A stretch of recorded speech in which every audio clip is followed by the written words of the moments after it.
Thanks for joining us and welcome to the Why Can't You podcast, hosted by David Bryson. David asks the question, why can't you achieve your dreams and be all you were called to be? And now, here's your host, David Bryson. Welcome to Why Can't You? I am David Bryson. I want to take a moment and thank my great sponsors. Today I am being sponsored by New City Promotions. They are in Phoenix, but they do nationwide promotional items. They have over 1 million promotional items they could source for you. Their website address is newcitypromotions.com, newcitypromotions.com. I'm also sponsored by Inés Piquet Images. If you want some wonderful portrait photography in the Scottsdale area, go to inespiquet.com, inespiquet.com for beautiful portrait photography. I'm excited to have my guest on today. His name is Clifford Starks. He's a transformational coach, keynote speaker with a background in MMA, and I'm excited. I've never had an MMA fighter on before. So, Clifford, how you doing today? And welcome to Why Can't You? Thank you. I appreciate it. Thanks for having me on. No problem. So, currently, you are a transformational coach, keynote speaker. How did you get to be doing that? Well, I actually graduated from ASU in kinesiology, and that's the study of movement, and it focuses on psychology as well. So I started as a personal trainer, and I took that role very seriously. And I ended up realizing just how competitive I love to be. That's actually why I ended up getting into fighting, just to see how well I could do at that. And so I started doing both at the same time for about 8 years. So I was doing personal training and I was fighting at the same time. Wow. And yeah, it was an interesting experience. And then I started realizing how much I love the difficult challenges. I actually came to the scenes of training and saying, I'm going to change the world. Like, that was my plan. And I had it all figured out. I knew what I was going to do. I knew how I was going to do it. And just like any 20-year-old, you figure out that there's a certain way about doing things, and your way isn't always the best way. Correct. And so, yeah. So I had to experience how to train people in things they didn't necessarily want, I guess would be the best way to put it. And when I say that, we constantly tell ourselves all the things that we want to do. We have all these dreams, we have all these desires, but we don't ever take the necessary action. At least most people don't.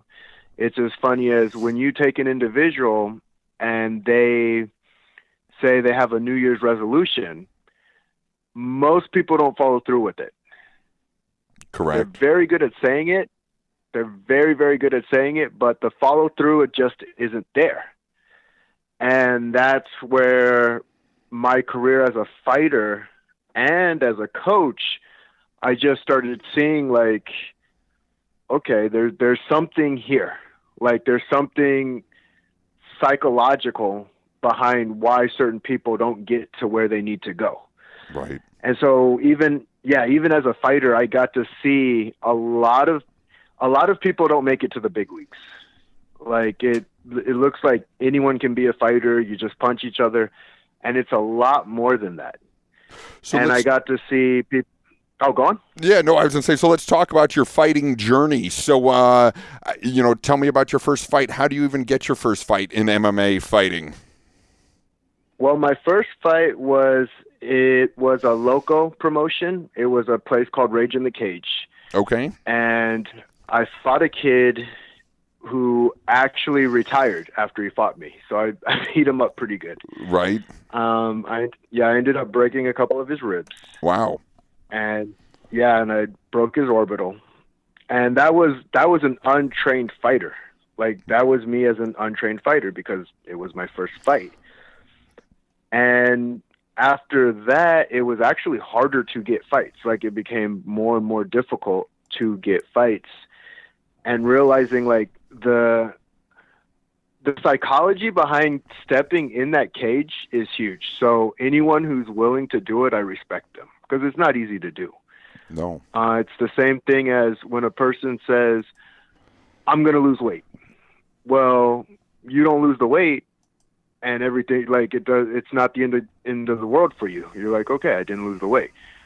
But when you say, I'm going to fight, and it's the same thing, a lot of people don't do it. So the people who actually get out there and do it and deal with the pain and the agony of being a fighter, that's respect. And then when you go to a higher level, like you go to that professional level where it really comes down to the inches, that's when it's just like, wow, you have a respect for anyone who's willing to go through that kind of pain. Yeah, no, absolutely. So after your first fight, so no one would fight you, what did you start doing then? I had to start, I couldn't fight locally as much. So I actually fought in different states a couple of times just to build my record. Right. And so as I built my record, I ended up making it in the UFC. And that's when I started fighting for larger organizations. So I fought for the UFC, for Bellator. I fought for WSOS. And it was really, really cool to see, like, there's a difference between fighting a very high-level individual and fighting a not-so-high-level individual. Right. And so with that process, it came down to, everything really does come down to mindset. Yeah, interesting. And when you can get your mindset. So what's the key difference between fighting, sort of, like you said, these guys who are at a different level? What's one of the key differentiators? They have a no give up attitude. They're smart. They will adapt. They'll adapt in between rounds. Oh, wow. They're very creative. They're usually well-rounded. Well, yeah, you get well-rounded at that high of a stage. And it honestly comes down to who's the better man that day, but there's a lot of variables behind it. Right. Like a lot of variables. And so it's kind of a chess game in there on seeing who's gonna be the chess master that day. Interesting. What was the hardest fight you had, and I mean, what made it there, and did you win or lose, and what did you have to do in that fight that was different than other fights you'd been in?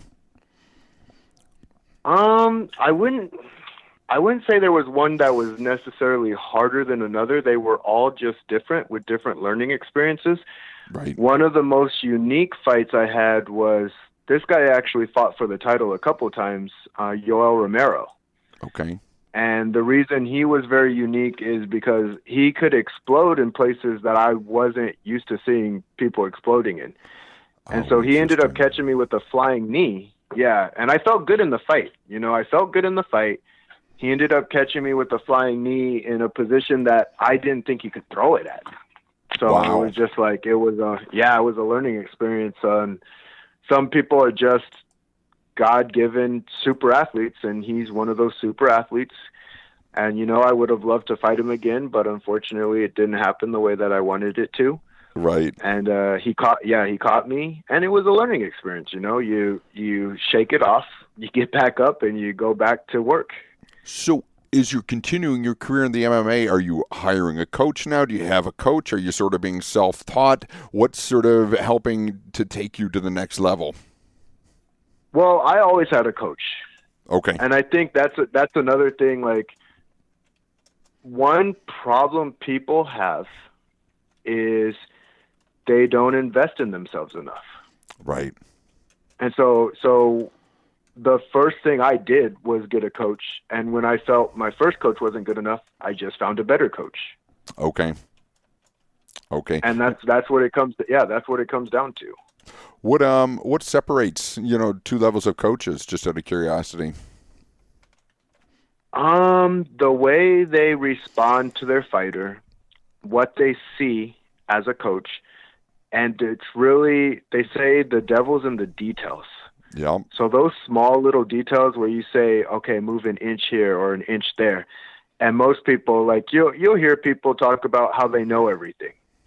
And now we're a more know-it-all society than we've ever been because we're bombarded with so much information. Right. Right. And with all that information, it's just like, oh, I know that. Oh, I know that.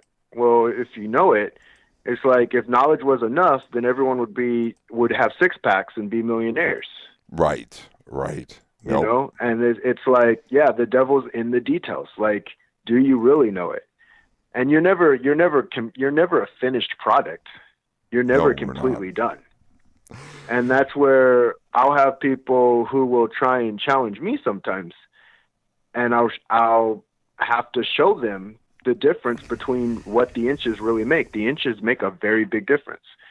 It's funny, a lot of people who get into the fighting world, they think they're fighters because they've lived in their small fishbowl. Right. And then when they're thrown into the ocean, they realize, oh, crap, I really didn't know anything about anything. Right. Right. Gotcha. So how long did you continue your MMA career in?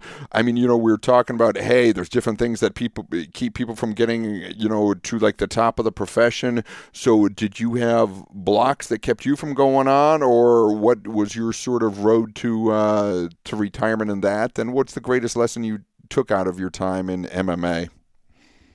Well, there were two major concerns that I had as a fighter. One was brain trauma. The brain just can't take getting hit repeatedly like that, and it's not healthy for you. Right. Two, I had my son. Okay. And so the combination of my son and having that worry of, I want to be able to hold my son, I want to be able to teach my son, I want to be able to do all the things that a father should be able to do with their son.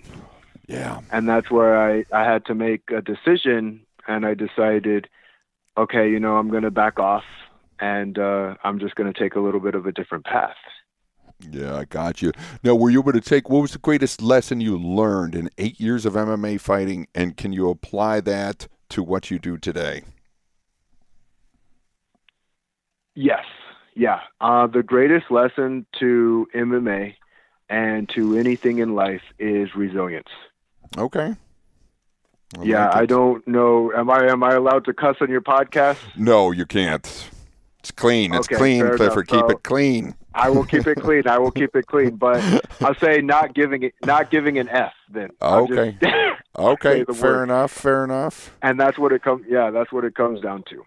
Interesting. It's so funny you say that. There are on Instagram the other day, there was a quote by Gary V, and he, in your reference to what you just said, he goes, "Why do we care more about what other people think that we don't even know than what we think about ourselves?" Or something like that. You're right. You can't care that much about what other people don't say, that we think they're thinking, that they probably don't have enough free time to be thinking about us anyways. Yeah, exactly. So, no, you got to break through those things. So that's a great lesson. And then how do you apply that on sort of a daily basis as you go about, coaching people? Well, the biggest thing is resilience can mean a lot of things. And so one specific client I had a drug problem. And his specific drug was meth. And that's one of the hardest ones to kick. Yeah. And that was, just like I said, the competitiveness on me. That's what I wanted. I wanted that challenge. Wow. And a lot of people are actually worried about that one. Like, I had a couple of close friends say, well, what if he goes back to it? And I said, well, then he goes back to it, Yeah. But it's to say, I got to try. I can't just say, no, I'm not going to do this. And in fact, it's like it was the hunger and the desire to, why not try hard things? Yeah. Like it goes back to, well, what if you get in the cage and you get knocked out? Well, I got to try. Yeah. Well, what if you fail? Well, I got to try. Yeah. And I've only gotten better from doing it. So the more that I do it, the better I get. And, I care very much about people on drugs and, sort of like you said, I mean, you can't control the outcome of another person, but you got better as a coach and a human being by taking on a more difficult challenge than if, you know what I mean, by taking on a difficult challenge in a person than, as you said, you had never taken it on in the first place. Exactly. Yeah. And I mean, he's crushing it too. So he's doing an amazing job right now. and he was one of my most difficult clients. But I mean, when you can get past that, they make movies out of that kind of stuff. They don't make a movie out of a person who's never had difficulty or never had challenges.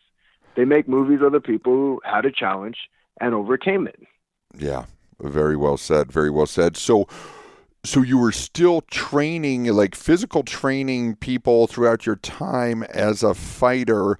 How did you transition that into more, transformational coaching? Do you still do the physical training? How did you make that transition as a business person? So it's funny because I didn't realize what I was doing was always doing transformational coaching. Okay. I put my own little Clifford Starks twist on it. Everything goes hand in hand. Right. So just off of what I said, where I was like, I wanted to know how to get people to get in shape. Sometimes people don't care about being in shape, but they care about other things. And if you can get to what they do care about, they'll just naturally be in better shape. Right. Because if they're in better shape, they'll be able to do the things they care about. Yeah. Yeah. It's just sort of finding, I guess, I don't know if the correct word is triggers or motivation, because we all have it. It's just, you're right, sort of digging down through the clutter of why we say things motivate us or don't motivate us or hold us back or don't hold us back. And then sort of, applying some leverage to those points that people have in their life and saying, your life can be different if you want X, Y, and Z. Absolutely. And it comes down to how you think about it. Yeah. Yeah. Yeah. No, it's like people look at something and be like, this is negative. I don't want to eat broccoli. I don't like it's all about how you present it and how you think about it. All we are is a product of the habits that we create. So every habit that we do, if we put in a new habit, may be difficult at first, but it gets easier with time, just like anything else. Yeah, and I think, the thing too, Clifford, the only thing I've realized in life is that a lot of the habits that I have, I didn't necessarily, how do I say this? I don't want to sound like I'm not taking personal responsibility, but I didn't completely form every mindset habit I have. So it's like I might as well formulate mindset habits that empower me rather than disempower me, if that makes sense. Yeah, that makes sense. Yeah, but I mean, like you said, a lot of people, your dad could tell you something, and you don't realize it's sort of, I don't want to call it program, but it's sort of a negative programming, and then you grow up and you're like, oh, I can't do anything, and, you don't realize where it came from rather than, making a choice and saying, hey, I can do X, Y, Z. Yeah. Yeah. Yeah, I mean, it's funny because sometimes as a human being, I'll allow a person to go through the process that they have to go through. Because to just say, no, your feelings are invalid, this is what you need to do. No, you have to validate their feelings. When you validate their feelings, they'll be more inclined to open up and try a different way. Yeah. Yeah.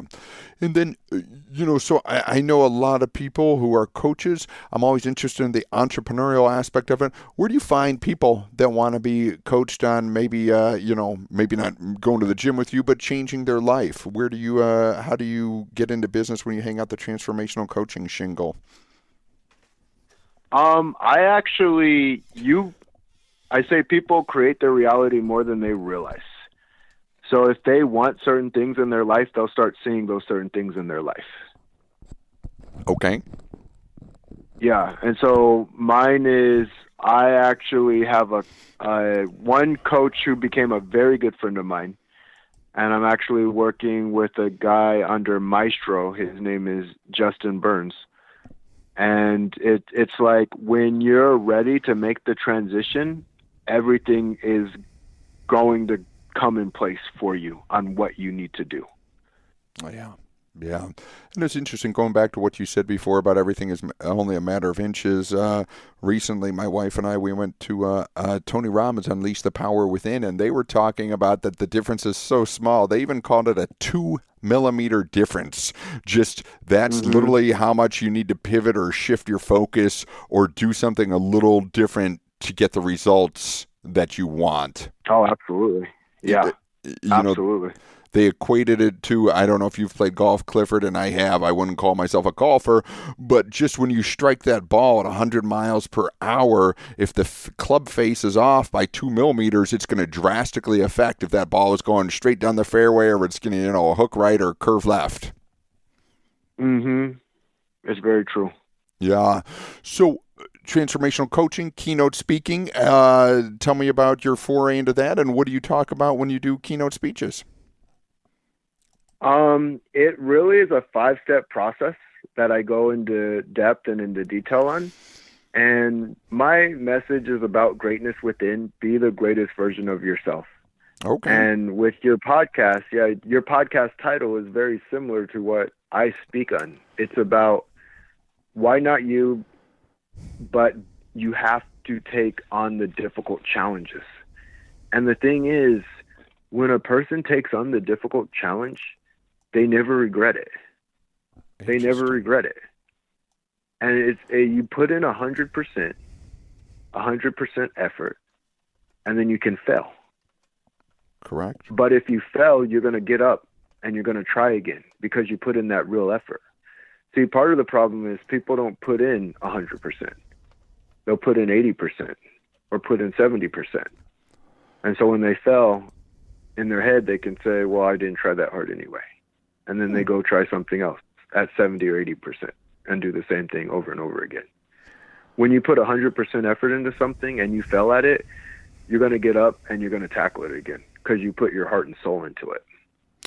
What do you think holds people back from giving 100% a lot of the time?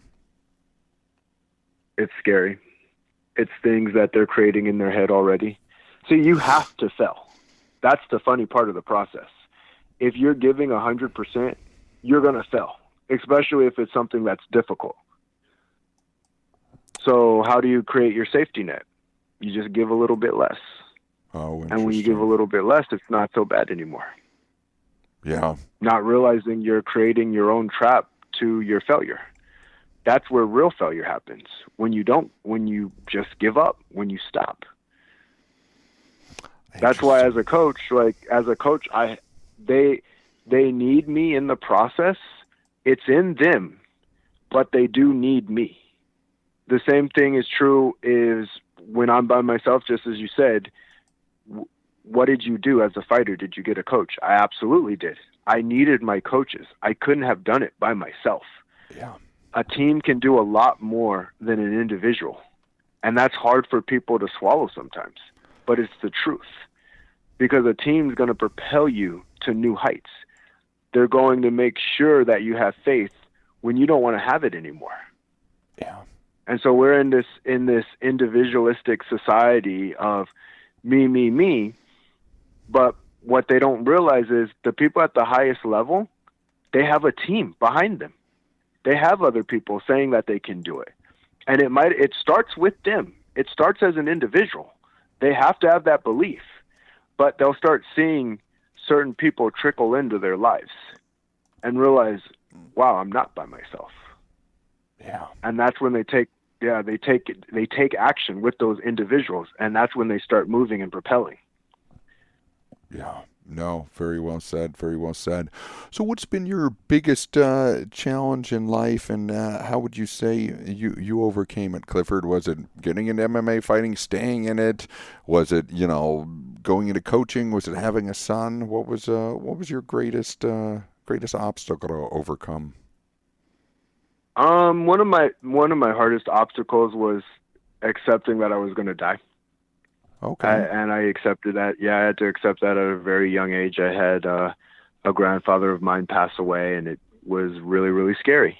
It was terrifying to me. And I won't get into the details of the story, but it empowered me to say, okay, because you get the option of how you're going to take it. You can take it as, I'm going to die, so let me try and live as long as I can without really living, or I'm going to die, so I might as well make the best of it. Right. And so that shaped your life in essence. Yeah. Wow. That's amazing. So where are you speaking next if someone wants to come out and get inspired by you? The next one, I'm going to be speaking at a winery. Okay. I'm not sure when my next public event is going to be, but I will definitely keep people on note. Gotcha. And you can either follow me on Facebook or on YouTube. Okay. And do you have a website people can go to learn more about you, or just Facebook or YouTube is the best?